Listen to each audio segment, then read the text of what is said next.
Assessment sa unang araw ng Peaceful Rally for Transparency and Accountability ng Iglesia ni Cristo sa Quirino Grandstand kahapon at hanggang sa kasalukuyan, ating aalamin kasama si Police Major Hazel Asilo, ang tagapagsalita ng Philippine National Police National Capital Region Police Office. Major Asilo, magandang tanghali po. Magandang tanghali po, Asik Louie and Asik Weng. Magandang tanghali rin po sa lahat. Ma'am, sa assessment po ng NCRPO, kamusta po ang unang araw ng Peaceful Rally for Transparency ng INC? Maayos po, payapa at organisado ang unang araw ng Peace Rally kahit na po napakalaki ng bilang na dumalo, nanatiling disiplinado po ang ating crowd at wala pong italang gulo, tensyon o siksikan. Sa Quirino Grandstand po naging mahinahon ng daloy ng tao at naging maayos po yung koordinasyon ng bawat isa at napanatili po natin ng maximum tolerance at profesional na presensya ng ating mga pulis sa buong araw. Major Asilo, ano naman po yung specific measures na una nang inilatag ng PNP, particular ng NCRPO, sa inyong security operations para mapanatili yung seguridad sa lugar? Mahigpit po nating isinatupad ang maximum tolerance. Yan po yung mahigpit na bilin ng aming Acting Chief PNP at Regional Director ng NCRPO, ang proper crowd management at real-time monitoring po sa ground. Ang ating CDM teams po ay walang dalang baril at nakatuon lamang po sa crowd control habang ang mga pulis na may baril po ay naka-assign sa anti-criminality duties at perimeter security. Mayroon din po tayong mga dedicated medical teams, traffic management units at quick response forces na naka-standby po para sa anumang pangangailangan. Ma'am, sa estimate po ninyo, siguro isara na natin sa hating gabi kagabi, ilan po yung dumalo kahapon at ngayon po ba at sa susunod pang araw, ilan pa po ang inaasahan ng PNP na dadalo? Yes po, kahapon po nasa 650,000 yung pinakamalaking bilang ng tao dito sa Quirino Grandstand at ngayon naman po as of 12 noon, meron po tayo ng na-monitor na 220,000 na nandyan po na ating mga kasamahan sa INC.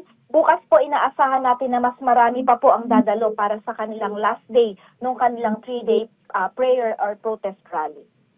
So Major, nasa high alert daw yung security protocol ng Malacanang compound. Ano pong ibig sabihin nito sa operasyon sa ground? Bagamat alam naman natin na meron din sarili ipinatutupad na security protocol ang palasyo. Actually, nanggaling kami doon kanina. So maraming pulis sa labas at isang gate lang ang nakabukas doon sa buong Malacanang. Opo, ang high alert status po ay nangangahulugan lamang na mas mataas na antas ng paghahanda at mas mabilis na coordination lines. Sa ground operations po, nananatiling pareho ang protocols, ngunit mas pinaigting ang monitoring, intelligence sharing, at standby units para sa anumang biglang pangangailangan. Wala po itong ibig sabihin na may banta, ito po ay precautionary measures lamang.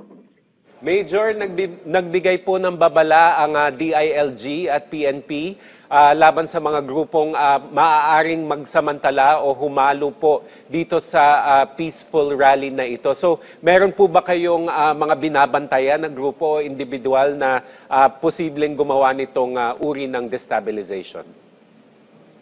Sa ngayon po, wala po tayong nakikita or na-monitor na grupo o individual na may mga posible po na may malinaw na intensyon ng panggugulo. Pero tuloy-tuloy po ang ating intelligence validation at situational monitoring. Pinag-iingat po namin ang publiko sa mga maling impormasyon online na maaari po magdulot ng takot or galit sa kanila. So, dapat po maging mapanuri po tayo sa ating mga nakikita sa ating mga social media.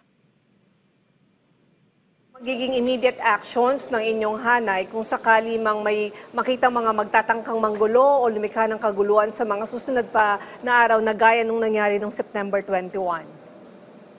Mayroon po tayong mga nakadeploy na arresting teams na nakaantabay po at handang kumilos kung may gumawa po ng paglabag sa batas. Lahat po ng aksyon ay dadaan po sa proper documentation at alinsunod po ito sa aming police operational procedures. Ngunit sa ngayon po, wala pa po tayong nakikitang anumang indikasyon ng destabilizing acts. Major, kamusta naman po yung pakikipag-ugnayan nyo sa organizer? I understand, hiniling po nila na wala pong police dun sa mismong Luneta o Quirino Grandstand area. Kayo po ba sa parte po ng PNP, meron po ba kayong specific guidelines na inilatag naman sa kanila?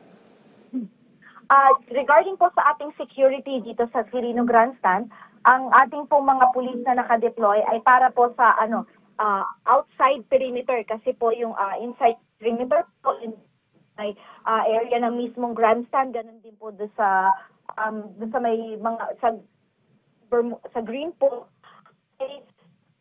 sa security is yung kanilang INC Marshals, ganun din po yung Scan International. So nagkakaroon na lang po kami ng koordinasyon kung paano po pinapatupad namin yung aming mga security protocols. So ma'am, ano naman po yung assessment ng NCRPO pagdating sa daloy ng trapiko sa lugar? Paano natin napapanatiling maayos ito, bagamat napaka-traffic all over Manila po?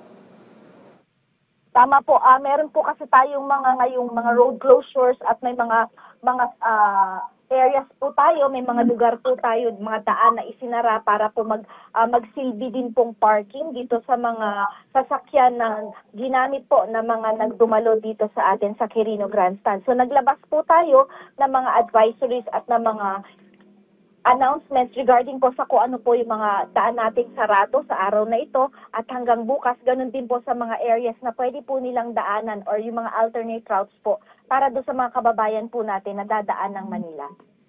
Ma'am, kamusta naman po yung pagbabantay ng PNP sa Menjola, pati po sa EDSA People Power Monument? Meron po bang aktibidad ngayong araw, pati bukas po? Dito po sa People Power Monument, wala po tayong activities. Bagamat dito po sa area ng sa may White Plains, nakakuha po ng permit ulit ang United People's Initiative. Kaya po magkakaroon muli sila ng programa dyan. Ngayong araw na ito,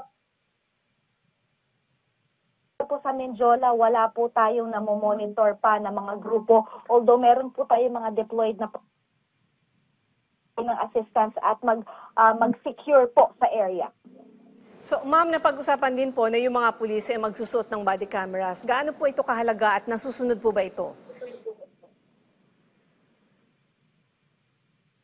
Ma'am? Yes po, meron pong usapan na ang mga pulis ay magsusuot ng body cameras. So gaano po ito kahalaga at saka nasusunod po ba ito? Yes ma'am, mahalaga po yung pagsusuot natin ng body-worn cameras dahil ito po yung nagbibigay ng transparency, ginagamit namin for documentation at po sa publiko, pati na rin po sa ating mga pulis. Ito rin po yung mahalagang bahagi ng ating accountability at ng panawagan ng PNP para sa mas malinaw po at mas maayos na police procedures. Panghuli na lamang po, Major, paalala at mensahe nyo na lamang po sa publiko, lalo na po doon sa mga lalahok, sa rally at doon po sa mga daraan po sa Quirino Grandstand. Sa ating mga kababayan, hinihikayat po namin ang lahat na manatiling kalmado, maging mapanuri at kumuha lamang po ng impormasyon mula sa verified sources. Buong puwersang nakadeploy po ang NCRPO at handang tumugon anong oras. Para sa mga makikilahok, makakatulong po ng malaki kung susundin po natin ang mga paalala ng coordinating teams at ng ating mga pulis upang maging maayos ang takbo ng aktibidad. Sa mga hindi naman po lalahok, hinihiling po namin ang inyong pangunawa. Magplano po tayo ng biyahe natin ng mas maaga upang maiwasan po natin ang abala. Ang layunin po namin ay malinaw, maipahayag ninyo ang inyong panawagan ng malaya at mapayapa habang nananatiling ligtas po ang lahat. Narito po ang inyong NCRPO para bantayan kayo, protektahan ang bawat isa at saking payapa at maayos ang pagpapatuloy ng inyong aktibidad. Maraming salamat po.